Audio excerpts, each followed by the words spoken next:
Hello friends, welcome to I exam भी। I am Sushil Rakade, ex manager Reserve Bank of India. और आज 4 मई को दोपहर को 2 बजे आरबीआई ने एक मतलब ऐसा डिसीजन डिक्लेयर किया है कि जो एबनॉर्मल डिसीजन है, उन्होंने बीच में ही जनरली ऐसे जो डिसीजंस होते हैं वो मॉनेटरी पॉलिसी कमेटी की जो मीटिंग होती है, रेगुलर मीटिंग जिसको कहते हैं कि जो हर 2 महीने में होती है। पिछली मीटिंग अप्रैल में हुई थी, अभी अगली मीटिंग जो थी वो जून में होने वाली थी।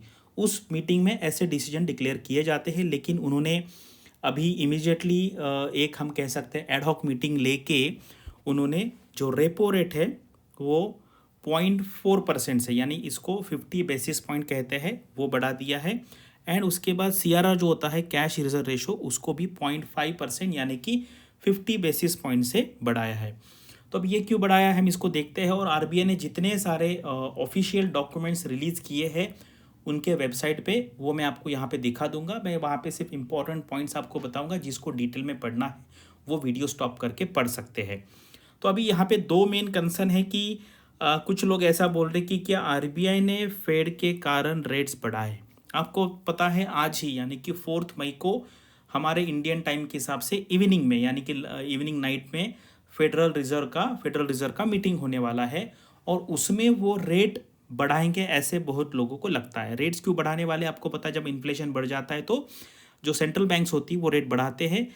तो उस वो कारण है या नहीं है वो हम एंड में देखेंगे। और इसका क्योंकि आपको पता है आज ही एलआईसी का जो आईपीओ है वो ओपन हो गया है, यानी कि आज से आप इसके लिए अप्लाई कर सकते हैं। तो कुछ लोगों को लगा कि ये टाइमिंग सही है नहीं है, इसका क्या होगा, उसके बारे में भी एट द एंड में हम वीडियो में देखेंगे। तो चलिए देखते हैं कौन कौन से रेट्स बढ़ाए हैं। अभी ये जो रेट्स है ये प्रेजेंट रेट है, आप आरबीआई के वेबसाइट पे जाके देख सकते हो।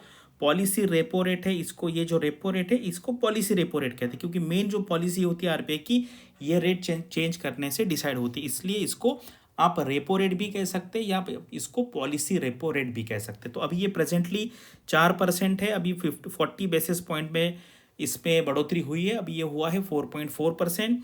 अब ये रिसेंटली ना, अभी पहले आपने ये रेट कभी देखा नहीं होगा, तो मुझे बताओ ये एसडीएफ रेट क्या होता है। एसडीएफ रेट जो है ये क्या होता है, आप डिस्क्रिप्शन में कमेंट सेक्शन में मुझे बताओ। ये 3.75 है, इसमें भी 0.4% से बढ़ गया ये। Marginal standing facility and bank rate जो है ये दोनों सेम रहते हैं, और ये दोनों में भी 0.4 उन्होंने इंक्रीज किया है। एंड फाइनली ये जो है रिवर्स रेपो रेट, ये जो है 3.35%, अभी वो 3.75% हो गया है। और अगर आप में से किसी को रिवर्स रेपो रेट एंड ये जो एसडीएफ रेट है इसमें डिफरेंस क्या है, अगर ये पता है आपको तो वो आप कमेंट में बताइए। अदरवाइज़ मैं कमेंट देख के अगर किसी ने नहीं लिखा होगा तो मैं 1-2 दिन में वहाँ पर पोस्ट कर दूंगा। और ये होते हैं पॉलिसी रेट्स, और दूसरे होते हैं रिजर्व रेशोज, इसको रेशो कहते हैं, cash reserve ratio and statutory liquidity ratio. तो ये सेम रखा है उन्होंने, इसमें चेंज नहीं किया है।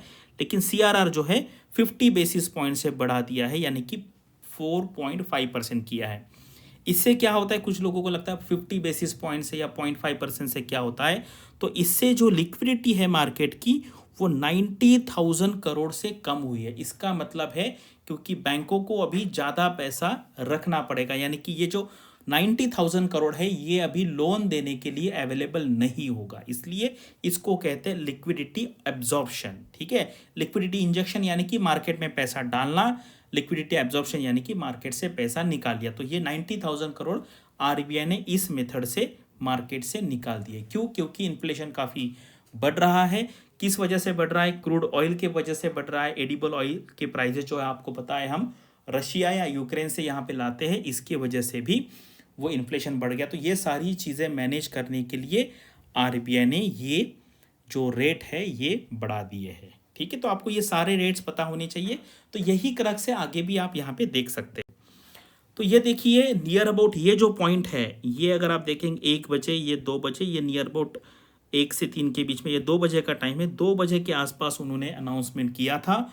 और अगर आप देखेंगे ना तो मॉर्निंग से ही ये नीचे चल रहा है। मुझे लगता है कुछ लोगों को ना इनसाइडर इंफॉर्मेशन मिली होगी, या फिर कुछ एक क्लू मिला होगा कि यार कुछ ना कुछ होने वाला है आज। तो इसलिए मार्केट सुबह से ही थोड़ा स्केप्टिकल था, क्या करे क्या करे। मतलब स्टार्टिंग तो हुई थी काफ़ी, मतलब ग्रीन में था सुबह मार्केट, लेकिन बाद में हुआ और इसके बाद फिर अचानक से नीचे यहाँ पे आया। यहाँ पर काफ़ी बॉटम होने के बाद फिर यहाँ पे थोड़ा सा, क्योंकि आपको पता है जैसे ही मार्केट गिरता है कुछ लोग उसमें अपॉर्चुनिटी देखते हैं कि चलो अभी जो अच्छे शेयर्स होते हैं जिनका होराइजन बहुत दूर का है, 5-10 साल 15 साल, उनको ऐसे लगता है कि चलो अच्छी अपॉर्चुनिटी, इसलिए यहाँ पर मुझे लगता है ये पॉइंट पे कुछ लोगों ने कुछ खरीदारी की होगी। तो अभी देखते हैं इन्फ्लेशन का सिचुएशन क्या है। ये हेडलाइन इन्फ्लेशन है जो ब्लू वाली लाइन है, अगर आप देखेंगे फरवरी में 6.1% था एंड मार्च में अलार्मिंग कंडीशन थी 7.1%। आपको पता है एमपीसी में यानी कि मॉनेटरी पॉलिसी कमेटी का जो मैंडेट है, और ये मैंडेट लीगल मैंडेट है, लीगल मैंडेट यानी कि 2 से 6% के बीच में आरबीआई को सीपीआई का रेट रखना होता है। और इस टाइम फूड इन्फ्लेशन भी काफ़ी बढ़ गया था, 7.5 के करीब था। आप पिछला ये पूरा इन्फ्लेशन का ट्रेंड यहाँ पे देख सकते हो।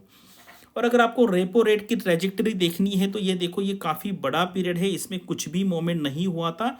रेपो रेट कम रखना यानी कि इसको कहते हैं हम अकोमोडेटिव पॉलिसी। अकोमोडेटिव पॉलिसी का मतलब है हम मार्केट में लिक्विडिटी इंजेक्ट करेंगे, उससे ग्रोथ होगा। अभी भी मतलब ये इंक्रीज करने के बाद भी आरबीआई कहता है अकोमोडेटिव पॉलिसी है, लेकिन वो अकोमोडेटिव पॉलिसी नहीं होती वो। अगर आप देखेंगे इन्फ्लेशन का रेट, आप रेपो रेट अगर बढ़ाते इसका मतलब है आप मार्केट से पैसा निकाल रहे हो, लेकिन स्टिल आरबीआई उसको कह रहा है कि हम अकोमोडेटिव पॉलिसी रखेंगे, यानी कि हम किसी ना किसी तरीके से मार्केट में पैसा डालते रहेंगे, लिक्विडिटी मेंटेन करते रहेंगे। एंड अकोमोडेटिव पॉलिसी का मतलब ये भी होता है कि हम ग्रोथ को भी मेंटेन रखने का ट्राई करेंगे। तो ये है, देखो ये 2 मई का एक आरबीआई का एक न्यूज़ है, न्यूज़ आता है आरबीआई में, अगर आप वेबसाइट पे देखेंगे तो इस टाइम क्या हुआ था कि आरबीआई का एक सेंट्रल बोर्ड ऑफ डायरेक्टर का मीटिंग हुआ था। और आपको पता है मुझे लगता है इस मीटिंग में ही कुछ ना कुछ इसके बारे में डिसीजन हुआ होगा, इसीलिए 2 से 4 तारीख के बीच में, 2 से 4 तारीख को उन्होंने एमपीसी का एक, हम कह सकते कि एडहॉक मीटिंग किया है। ऐसा कोई फिक्स नहीं है, एमपीसी की मीटिंग कितनी भी हो सकती है, मिनिमम 4 होनी चाहिए। गवर्नमेंट अभी रेगुलरली 6 करता है, 6 से ज़्यादा भी कर सकते। और इसमें एक हमारे लिए एक एमसीक्यू टाइप का क्वेश्चन है। आपको पता है पहले मृदुल सग्गर रहा करते थे एमपीसी के मेंबर, लेकिन अभी उनकी जगह पे डॉक्टर राजीव रंजन जो है executive director as ex officio member of the monetary policy committee.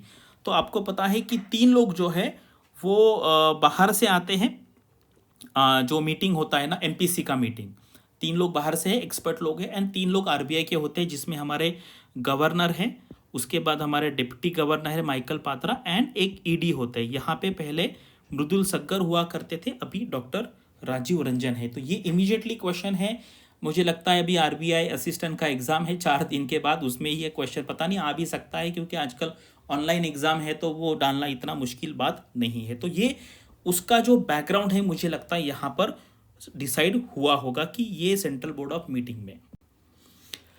तो ये देखो resolution of the monetary policy committee May 2 and 4 यानी कि 2 तारीख को और 4 तारीख को यहाँ पर मीटिंग है।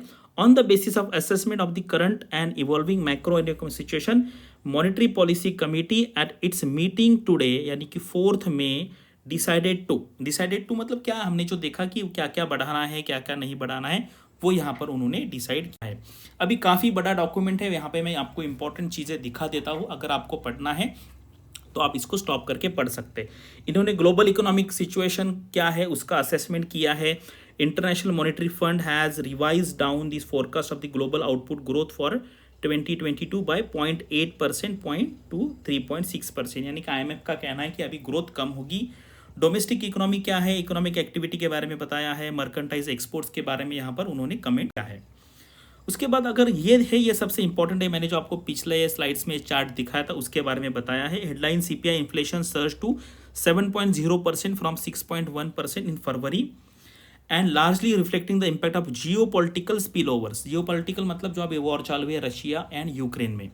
Food inflation increase by 150 basis point यानी कि 1.54% to 7.5% and core inflation rose by 54 basis point to 6.4%। ये हमने पिछले चार्ट में देखा है। तो क्या करता है, ये कमेंट करता है इंटरनेशनल क्रूड ऑयल जो प्राइजेस है वो हाई रहने वाली है, ऐसा आउटलुक यहाँ पे उन्होंने दिया है, आप इसको देख सकते हैं।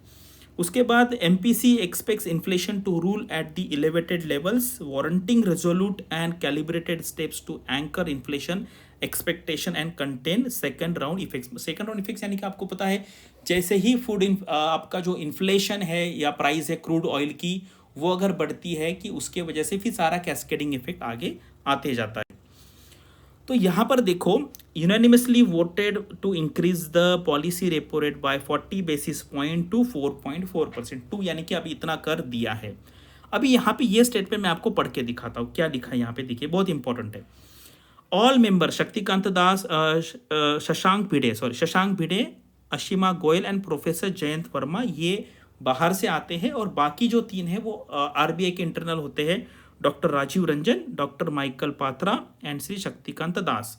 Unanimously voted to remain accommodative. Accommodative का अगर आप मीनिंग देखेंगे ना, अकोमोडेटिव का मीनिंग होता है to expand money supply to boost economic growth, लेकिन यहाँ पे उन्होंने रेट इंक्रीज किया है, स्टिल उसको अकोमोडेटिव कहा है, यानी कि बाकी मेजर से भी वो इकोनॉमी में पैसा डाल सकते हैं। while focusing on withdrawal of accommodation to ensure that inflation remains within the target going forward while supporting growth।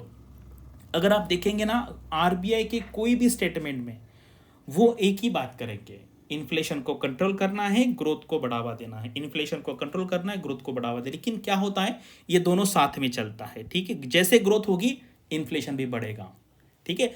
RBI का मैंडेट ग्रोथ नहीं है, RBI का मैंडेट जो है वो है 2 to 6% जो है 4 ± 2, ये जो है इन्फ्लेशन का, ये RBI का मैंडेट है। ग्रोथ नंबर कोई दिया नहीं है लीगली, लेकिन इन्फ्लेशन का नंबर जो है 2 से नीचे भी नहीं जाना चाहिए, 6 से ऊपर भी नहीं जाना चाहिए, ठीक है। The minutes of the MPC meeting will be published 18 मई को है, एंड द नेक्स्ट मीटिंग 8 जून को। ये रेगुलर मीटिंग है। अभी जो मीटिंग हुआ 2 तारीख को 4 तारीख को वो एडहॉक मीटिंग थी, कुछ इमरजेंसी सिचुएशन आई होगी। मैंने बताया आपको 2 तारीख को RBI का बोर्ड मीटिंग हुआ था, उसमें कुछ डिस्कशन हुआ हो, ठीक है। अभी गवर्नर का स्टेटमेंट है कि वॉर जो है काफ़ी यहाँ पे अंडरलाइन किया है, तो आप इसको ना स्टॉप करके यहाँ पे आप पढ़ सकते हो। काफ़ी अच्छा है ये आर्टिकल, लेकिन सब लोगों को इतना इंटरेस्ट नहीं होगा इसमें, इसलिए फिर मैं यहाँ पे पूरा पढ़ नहीं रहा हूँ। Monetary policy committee decided to hold और ना off cycle meeting. Off cycle यानी कि नॉर्मल मीटिंग नहीं है। अब नॉर्मल साइकिल में मीटिंग 2-2 महीने में होती है, इसको ऑफ साइकिल मीटिंग या एडहॉक मीटिंग आप कह सकते हैं, 2 तारीख को और 4 तारीख को। उसके बाद जियोपॉलिटिकल टेंशन के बारे में बात किया है। जो क्रूड ऑयल की प्राइसेस है वो $100 पर बैरल से ज़्यादा रहेगी। ग्लोबल फूड प्राइसेस के बारे में यहाँ पर उन्होंने बात किया है, तो आप यहाँ पे ये रोक पढ़ सकते हो। ग्रोथ के बारे में, इन्फ्लेशन के बारे में डिटेल में दिया है। The sharps acceleration in headline CPI inflation in March 2022 to 7% was propelled in particular by food inflation due to the impact of adverse spillovers of the unprecedented high global food prices। ये war के situation से ही हुआ है। Food price indices of the FAO यानी कि Food and Agriculture Organization and the World Bank touch historical highs in March and remain elevated. तो central banks कोई भी है वर्ल्ड की, उनको इन्फ्लेशन का सबसे ज़्यादा टेंशन यहाँ रहता है, ठीक है। It is necessary for monetary policy to focus on the withdrawal of accommodation. Accommodation का मतलब क्या है कि मार्केट में जो लिक्विडिटी है वो धीरे धीरे कम करना, उसको कहते हैं accommodation, withdrawal of accommodation. Liquidity and financial market conditions के बारे में कुछ कमेंट किया है, ये भी आप यहाँ पे पढ़ सकते हो। काफ़ी अच्छा राइटअप इन्होंने किया है। एक्सटर्नल सेक्टर में क्या क्या चल रहा है यहाँ पर देखिए। कंक्लूडिंग रिमार्क्स में क्या कहते हैं governor, I am an eternal optimist, यानी कि मैं बहुत पॉजिटिव आउटलुक रखता हूँ। My colleagues in the RBI and I strongly believe that the chosen path will guide us to a better and brighter tomorrow. काफ़ी ये ऑप्टिमिस्ट है। And यहाँ पर अभी देखते हैं कि ये फेडरल रिजर्व मैंने थंबनेल में क्यों लिखा है। आज मैंने ना इसके बाद काफ़ी सारे डिस्कशंस देखे, तो यहाँ पर मतलब लोगों का कहना ये है कि RBI ने ये डिसीजन फेडरल रिजर्व के वजह से लिया है, क्योंकि आज रात को यानी कि 4 तारीख को ये जो मीटिंग होने वाली फेडरल रिजर्व की, उसमें वो रेट्स बढ़ाने वाले हैं। और आपको पता है फेडरल रिजर्व का इंडियन स्टॉक मार्केट पे काफ़ी इम्पैक्ट पड़ता है, क्योंकि जब वहाँ पे रेट बढ़ जाएंगे तो मोस्टली जितने सारे फॉरेन इंस्टीट्यूशनल इन्वेस्टर है यहाँ से चले जाएंगे, तो वैसा भी इफेक्ट पड़ेगा। और फिर लोग कहेंगे कि फेडरल रिजर्व ने किया इसलिए RBI ने किया। तो आई थिंक इस कमेंट्री से बचने के लिए RBI ने ये डिसीजन लिया है, ऐसे कुछ लोग कह रहे हैं। और मुझे इसमें नियर अबाउट 50% मतलब ट्रुथ लग रहा है, क्योंकि ये रीज़न हो सकता है। वैसे कल भी कर सकते थे और आज भी कर सकते, इतना एक दिन से फ़र्क नहीं पड़ता। लेकिन क्या है, एक फेडरल रिजर्व करने के बाद आरबीआई करता तो फिर लोग कहेंगे आपने इनका कॉपी किया है।